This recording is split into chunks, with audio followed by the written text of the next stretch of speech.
Okay, so here we are in Photoshop Elements, and we're going to work on cropping a photo.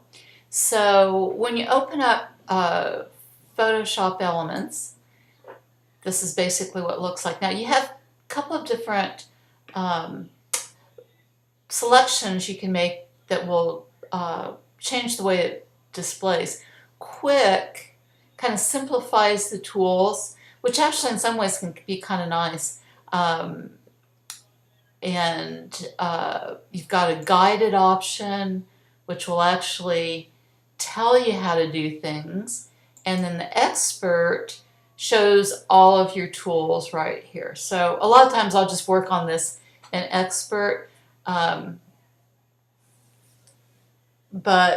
you can simplify your life a little bit by going to the quick mode. So anyway, and I am working on a copy of my original photograph. So you always want to try and keep a unedited original photograph so that you can always go back and do something different if you want to, or if you mess up a photo, you've always got that original you can go back to. It's not the end of the world if you go ahead and edit your originals, but over the long haul, if you really get into photography, it can really save you some time if you have that original unedited photo. Okay, so the crop tool here is down in the modify section, so we'll click on this. And when you click on it, you'll notice that it brings up a number of different things here. First of all, you can do what we call no restriction. And again, you just take the crop tool and drag it to whatever you want. Now, it's got these little grid lines in here. We'll talk about the rule of thirds later on. The idea behind the rule of thirds is that if you divide your photograph up into thirds, both directions, these lines here are particularly powerful places in your composition. So it might be that you want to have your center of interest on one of these lines. I hate to say rule of thirds because rules are kind of made to be broken. If it works for you, great. If not, so I can kind of drag that around. So maybe that flower I want to be my center of interest. That's not very good. But anyway, you can drag this to whatever proportion you like.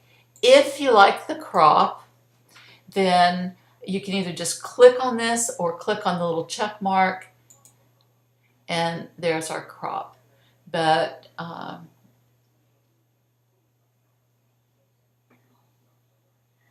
and I'm going to click here. There's an undo. I'm going to click there and go back to what we did. Okay, so that's the no restriction. It even has some crop suggestions down here, so you can play around and see if you like those. Now, we talked about having a specific proportion, so you can come down here. We talked about doing like a 8 by 10, or here's a 5 by 7, and so whatever I drag, it's going to give me a 5 by 7 proportion.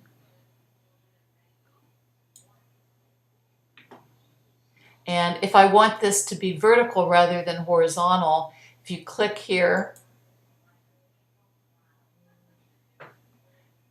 it'll switch it around so that you can make a vertical selection. So, and you can type in whatever numbers you want, or let's say I want to be a square, so go 5 by 5, and that's going to give me a square. So that's really pretty simple.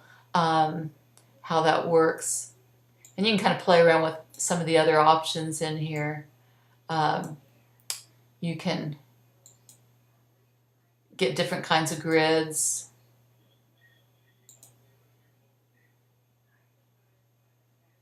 So you can crop different shapes. For us, that's probably not something we're really that interested in doing. You can, I haven't used this tool yet, so I think